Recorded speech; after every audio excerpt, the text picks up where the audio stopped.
మన కాకినాడలో మన చెన్నై షాపింగ్ మాల్ ప్రముఖ సినీతార మృణాల్ ఠాకూర్ చేతుల మీదుగా రేపే గొప్ప ప్రారంభం. The Chennai shopping mall, main road, Kakinada. Sir Vijay కి ఎట్టి పరిస్థితుల్లో మద్దతు ఇవ్వకూడదు అన్నదే రాజకీయ పార్టీల ప్రధాన సంకల్పం స్పష్టంగా కనిపిస్తోంది. సో గవర్నర్ కూడా అంతే ఖచ్చితంగా ఉన్నారు. ఎందుకంటే గతంలో యడ్యూరప్ప ప్రభుత్వం కూలిపోయింది, దేవేంద్ర ఫడ్నవీస్ ప్రభుత్వం కూడా మహారాష్ట్రలో కూలిపోయింది, సో అంతకుముందు దేవగౌడ ప్రభుత్వం కూలిపోయింది, 13 రోజులకే వాజ్పేయి ప్రభుత్వం కూడా కూలిపోయింది.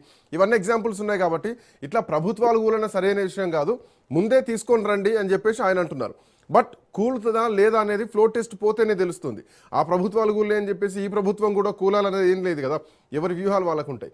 బట్ విజయ్ అంటే ఈ ఎపిసోడ్ చూసుకుంటే విజయ్కి కనీసం మద్దతు ఇవ్వడానికే రాని వాళ్ళు రేపు పొద్దున అసెంబ్లీలోకి వెళ్ళి ఫ్లో టెస్ట్ లో గెలుస్తారన్నటువంటి నమ్మకం ఏముంది? సో ఈ లెక్కన మరి గవర్నర్ వర్షన్ కూడా కరెక్టే అనుకోవచ్చు కదా. అదే కదా నేను అంటుంది, అదే గవర్నర్ వర్షన్ కరెక్ట్. ఇప్పుడే ఈ సంతకం పెట్టిన వాళ్ళు రేపు పొద్దున అసెంబ్లీ ఎట్లా చేస్తారు? సంతకం పెట్టడమే కాకుండా మేము డిఎంకే అనుమతి లేకుండా, స్టాలిన్ అనుమతి లేకుండా మేము బయటకు పోమని ఇతరపక్షాలు ప్రకటించినాయి కూడా కదా. ఇది ఎక్కడ బయటకు పోయే ఛాన్స్ ఎక్కడ ఉంటది? అంటే కావాలని ముఖ్యమంత్రిగా అవసరం ప్రమాణ స్వీకారం చేయించాలి, 3 రోజులు అడ్డం పడేయాలి, 3 కాకపోతే 12 రోజులు టైం ఇస్తే. సార్ అట్లా కూడా సార్ ఒక ఎగ్జాంపుల్ కనిపిస్తుంది. గతంలో జ్యోతిరాదిత్య సింధియా వర్గం సంబంధించినటువంటి ఎమ్మెల్యేలు కూడా రాజీనామా చేశారు. సో చేసినప్పుడు వెంటనే కమల్నాథ్ ప్రభుత్వం మెజార్టీ వచ్చింది, గెలవడం జరిగింది మధ్యప్రదేశ్లో. బట్ అట్లాంటి ఎపిసోడ్ కూడా ఒక అవకాశం ఉంది కదా మరి. సో గవర్నర్ సంతకం చేసి ఫ్లో టెస్ట్కి వెళ్తే మిగతా వాళ్ళకి ప్రభుత్వం ఏర్పాటు చేసుకోవడానికి ఛాన్స్ ఉంటుంది కదా. అదే ఏడీఎంకే ముఖ్యమంత్రి కావచ్చు, లేదంటే అదే డిఎంకే నుంచి ముఖ్యమంత్రి కావచ్చు. అవును, అంటే అక్కడ ఇప్పుడు ఎవరైనా ముఖ్యమంత్రి కాకుండా విశ్వాస తీర్మానం సమస్య రాదు కదా. అది ఇప్పుడు ముగ్గురు రాకపోతే అసెంబ్లీని సమావేశపరుస్తారు, ఒకసారి ప్రమాణ స్వీకారాలు అయిపోతే రాష్ట్రపతి పాలన పెట్టేస్తారు.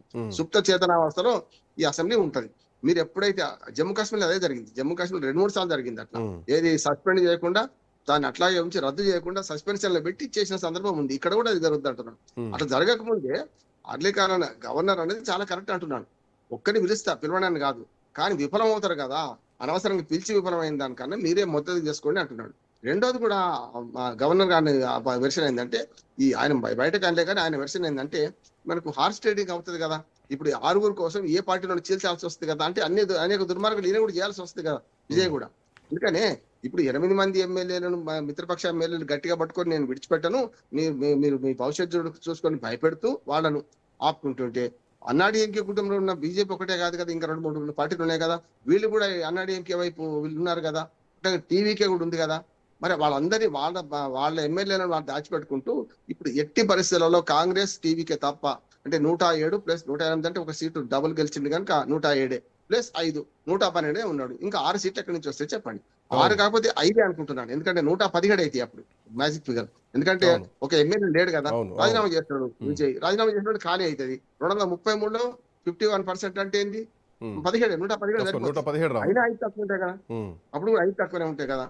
అందుకనే ఈ శశభిషం లేకుండా రాజకీయ వ్యవస్థలో అన్ని పార్టీలు ఆలోచన చేయాలి. ఒకటి దామాష పద్ధతి ఎన్నికలు, ఈ ఎఫ్పిటిపి ఎన్నికల్లో దుర్మార్గం ఏంటంటే ఓట్లకు సీట్లకు సంబంధమే లేకుండా పోతుంది. రెండవది ఏంటంటే ప్రత్యక్ష ఎన్నిక, ముఖ్యమంత్రుల ప్రధానమంత్రి కష్టంగా ముఖ్యమంత్రుల వరకు ప్రత్యక్ష ఎన్నిక. దానికి కూడా ముఖ్యమంత్రి ఒక ఉత్తరప్రదేశ్ రాష్ట్రానికి మొత్తంగా ప్రత్యక్ష ఎన్నిక అంటే కొంచెం పెద్దదనుకుంటే, 4 రాష్ట్రాల డిమాండ్ అప్పటి నుంచే ఉంది. మాయావతి డిమాండ్ చేసింది, బీజేపీ కూడా డిమాండ్ చేస్తున్నది, 4 రాష్ట్రాలు చేయాలి ఉత్తరప్రదేశ్ నట్లు. ఉత్తరాఖండ్ పోగా కూడా 80 పార్లమెంట్ సీట్లు, 420 అసెంబ్లీ సీట్లు ఉన్నాయి అక్కడ కనుక అది కూడా చేయొచ్చు కదా దానికి అంటున్నాను నేను. అందుకనే పరిష్కారం అవుట్రేట్ గా కాంగ్రెస్ పార్టీ అనౌన్స్మెంట్ చేసింది. విజయ్ కాంగ్రెస్ పార్టీని పెద్ద అడగడమా, చర్చలు జరగడం ఏం చేయలేదు. ఏఐసిసి నుంచి డైరెక్ట్ వాళ్ళు ప్రెస్ నోట్ రిలీజ్ చేశారు, మేము విజయ్కి మద్దతు ఇస్తున్నాం అని చెప్పేసి. బట్ అట్లాంటి కాంగ్రెస్ పార్టీయే 10 ఏళ్ల ఫ్రెండ్షిప్ ని డిఎంకేతో వదులుకొని విజయ్కి మద్దతు ఇస్తున్నప్పుడు, విజయ్ అంత నమ్ముతున్నప్పుడు మిగతా వాళ్ళు ఎందుకు విజయ్ నమ్మలేకపోతున్నారు? వీసీకే లాంటి చిన్న చిన్న పార్టీలు, సిపిఐ, సిపిఎంలు అండ్ వీళ్ళు ఇంకా స్టాలిన్ ఎందుకు పట్టుకొని ఉంటున్నారు? రేపు పొద్దున విజయ్ కొద్ది రోజులే ఉంటారు, విజయ్కి రాజకీయ భవిష్యత్తు పెద్దగా ఉండదు అన్నటువంటి ఒక భావనలోకి వచ్చారా? విజయ్ పైన నమ్మకం లేదా? విజయ్ పరిపాలన చేయలేడు అన్నటువంటి ఆ పరిస్థితికి, ఆలోచనకి ముందే వచ్చేసారా? ఇంకా ఓడిపోయిన స్టాలిన్ ఇంకా ఇప్పటికీ అధికారంలోకి రాకుండా వెయిట్ చేస్తున్నటువంటి ఏఐడిఎంకే, పళనిస్వామి వీళ్ళే రూల్ చేస్తున్నారా రాజకీయాల్ని? మీరు అన్న ప్రశ్న అవుననే సమాధానం చెప్పాలి శ్రీకాంత్.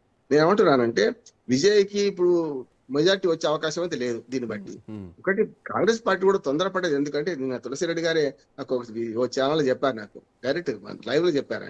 ఏం లేదు రామారావు గారు, ఇక్కడ ఏమైందంటే బీజేపీ కూటమిలోకి విజయ్ ఎప్పుడు పోతాడో తప్ప పోకుండా ఉండడానికి మేము చేసామని. అసలు సంగతి ఏంది, ఎక్కిన కొమ్మని నరుక్కున్నారు వాళ్ళు. నేను అన్నా వెంటనే తులసిరెడ్డి గారు మీరు ఎక్కిన కొమ్మని నరుక్కున్నారండి అన్నాను. ఎందుకంటే ఉన్నది సేఫెస్ట్ ప్లేస్. ఎందుకంటే ఇండి కూటమిలో మీరు మమతా బెనర్జీ గానీ, కేజ్రీవాల్ గానీ, రాహుల్ గాంధీ నాయకత్వాన్ని వ్యతిరేకిస్తున్నారు.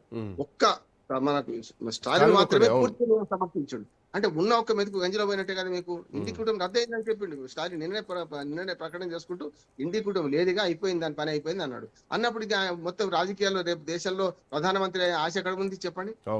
సమస్య లేదు కదా. ఇప్పుడు లెఫ్ట్ ఫ్రంట్ ను ఓడించిందని కేరళ వాళ్ళు మద్దతు ఇయ్యారు. కేరళలో కూడా ఇప్పుడు లెఫ్ట్ ఫ్రంట్ ఖచ్చితంగా దీనిలో ఉండదు. ఏది మన కూటమిలో ఉండదు, ఇండి కూటమిలో ఉండదు. స్టాలిన్ పోయిండు, మమతా బెనర్జీ పోయింది. మమతా బెనర్జీ మీద పోటీ చేసింది కదా. ఆ 3% ఓట్లు 2% ఓట్లు కాంగ్రెస్ పనికొస్తే మమతా బెనర్జీ గెలిచేది కదా. కాంగ్రెస్ కొంచెం తొందరపడ్డది స్పష్టంగా కనిపించింది. ఇంత ఇండి కూటమిలో బలమైన నాయకుడు, సౌత్ ఇండియాకు కెప్టెన్షిప్ ఉన్నటువంటి నాయకుడు స్టాలిన్. అట్లాంటి స్టాలిన్ వదులుకుంది. ఇప్పుడు స్టాలిన్ బీజేపీ వైపు పోలేడు, ఎందుకంటే ఆల్రెడీ ప్రతిపక్ష నేత ఏఐడిఎంకే అక్కడ ఉంది కాబట్టి. ఇట్లా అని చెప్పేసి కాంగ్రెస్ ని దగ్గర తీసుకోలేనటువంటి పరిస్థితి. అంటే స్టాలిన్ మార్గాలు వెతుకుతున్నాడు. స్టాలిన్ తక్కువ ఏం కాదు, మార్గాలు వెతుకుతుంది. పైకి ఓ రకంగా స్మైల్ విలన్ అంటున్నాడు. ఇవన్నీ చూస్తున్నాడు కదా. తాను 8 మందిని తానే కాపాడుకుంటున్నాడు. మీ ఇష్టం ఉంటే పొండి, కానీ నాతో పని ఉంటుంది మీకు అంటున్నాను అట్లేడా చెప్పండి. ఒకటి నెంబర్. రెండోది ఏంటంటే ఈ విఫలం కావాలి, విఫలమైన ప్రభుత్వం పడిపోవాలి, పిలువమని డిమాండ్ చేస్తున్నాడు. వీళ్ళు ఆయన ఒక్కడే కాదు, స్టాలిన్ డిమాండ్ చేస్తున్నాడు. ఆ 4 మిత్రపక్షాలు 2 సీట్లే ఉన్నాయి, 4 మిత్రపక్షాలు డిమాండ్ చేస్తున్నాయి. అవి ఆయన పిలువమంటున్నాడు. అంటే పిలిచి భంగపరచాలనే కదా కదా సభకు పిలిచి అవమానపరచాలనే కదా. ఖచ్చితంగా రేపొద్దున వాళ్ళని భంగపరిచి ఆయనను మళ్ళీ ప్రభుత్వం పడగొడతారు. పడగొట్టిన తర్వాత ప్రత్యామ్నాయం ఏమని చెప్పండి. నాకు ఇష్టం ఉందా, మరి అన్నాడీఎంకేతో ఎట్లా కలుస్తా, అమాయకంగా ముఖం పెట్టి అన్నాడీఎంకేతో కలుస్తారు. మొదలు పళనిస్వామి ముఖ్యమంత్రి అవుతాడు. మొన్నటిదాకా ఊహాజనిత ప్రశ్నలన్నీ కూడా ఇవాళ నిజమయ్యే అవకాశం ఉన్నది. పళనిస్వామి అవుతారు. దొంగలు ఊళ్ళు పంచుకుంటారు. నిజంగా చెప్పాలంటే స్టాలిన్ ఆ పని చేస్తే, స్టాలిన్ తెలుసు కనుకనే ఆపుతున్నాడు. నిజంగా చెప్పాలంటే స్టాలిన్ ఆ వైజ్ మ్యాన్ కనుక తెలుసు కనుకనే డిఎంకే కలిసింది అనుకోండి ఈ ఎన్నికల కోసము, రేపు పొద్దున ప్రజల ముందు చులకనైపోతాం కదా. ప్రజలు ఎవరికి వ్యతిరేకంగా తీర్పిచ్చును, నాకు వ్యతిరేకంగా తీర్పిచ్చును ఆ స్టాలిన్ తెలుసు. తనను కూడా ఓడించారు కదా. తనను ఎమ్మెల్యేగా ఓడించును. తన పార్టీకి 47 సీట్లు కన్నా మొత్తం కలిపి 47 సీట్ల కన్నా ఎక్కువ లేదు. అంటే ఆ స్టాలిన్ లభించిన అంటే 37 సీట్లే కదా. అటువంటి అప్పుడు మాకు వ్యతిరేకంగా వేసిన ఓట్ల వాళ్ళతో మేము కలిస్తే రేపు ప్రజలకు చులకనవుతా అనే భయం ఒకటి ఉంది స్టాలిన్. కానీ అధికారానికి ఇవన్నీ అడ్డంకులు పోతాయి, ఈ శశమిషాలు పోతాయి, నైతిక విలువలు అంతకంటే పోతాయి. కనుక రేపు పొద్దున స్టాలిన్ కలిపి చేస్తే బీజేపీ ఒకటే సీటు పెద్ద సమస్య లేదు. మా ప్రభుత్వం ఉంది అంటది బీజేపీ. రేపు పొద్దున డబుల్ ఇంజన్ సర్కార్ వచ్చింది. స్టాలిన్ సై అనగా ఒక క్షణంలో రేపు పొద్దున డిఎంకే కలిపిన ప్రభుత్వం ఏర్పడకపోతే నన్ను అడగండి. వాళ్ళు 47, వీళ్ళు 59 సరిపోతారు కదా. ఇంకా అంతకనేం కావాలి సార్? విజయ్ స్టెప్ ఎట్లా ఉండొచ్చు? ఇప్పటికే 107కు 107 మంది రాజీనామాలు చేస్తాము, మూకుమ్మడి రాజీనామాలు చేస్తారన్నటువంటి ఊహాగానాలు వినిపిస్తున్నాయి. సో వీళ్ళు రాజీనామా చేసినంత మాత్రాన ప్రభుత్వం ఏర్పాటు కాదనేది కూడా ఏం లేదు. ఖచ్చితంగా మళ్ళా ఉన్న సంఖ్యతోటి ఖచ్చితంగా ప్రభుత్వాలు ఏర్పాటు చేయొచ్చు. బట్ ఏం జరగచ్చు? అది జరిగితే అన్నాడీఎంకే లాభం చేసినప్పుడు అవుతుంది. చెప్తాను ఎట్లా అంటే 108 సీట్లు ఖాళీ అయిపోతాయి కదా. అవును, చెరువు మీద అలిగి ఇంకేం చేసినట్టు అయిపోతుంది. చెరువు మీద అలిగితే ఏమైంది అంటే అసలుకే ముడ్డెండిపోతుంది అంటున్నాడు. ఎందుకంటే స్టాలిన్ మన విజయ పని చేస్తే 6 నెలల్లో మళ్ళీ ఎన్నికలు వస్తాయి. అప్పుడు గెలుస్తాయి. అదే వీటికి ఎన్నికలు వస్తాయి, మొత్తానికి రావు. అసెంబ్లీ రద్దు కాదు కదా. అప్పుడు ఆటోమేటిక్ ఏమైంది అంటే ఉన్న సీట్లలో ఎవరు ముఖ్యమంత్రి అంటే 59 కూటమితో ముఖ్యమంత్రి పళనిస్వామి అవుతాడు రేపు పొద్దున. మరి ఎవరి నెత్తిలో పాలు పోసినట్టు ఆయన కదా. ఇప్పుడు నిజంగా చెప్పానంటే అన్నాడీఎంకే కూటమితో కలవాలని మొదటి నుంచి అంటున్నాను నేను విజయ్ని. ఎందుకంటే సిద్ధాంతం పక్కన పెట్టండి, ఒక్క సీటే కదా బీజేపీది, మిగతా అన్ని కూడా అన్నాడీఎంకే కదా. అట్లా అయితే ముఖ్యమంత్రి మీరు అవుతారు, ఉప ముఖ్యమంత్రి వారికి ఇచ్చేయండి, సరిపోతుంది.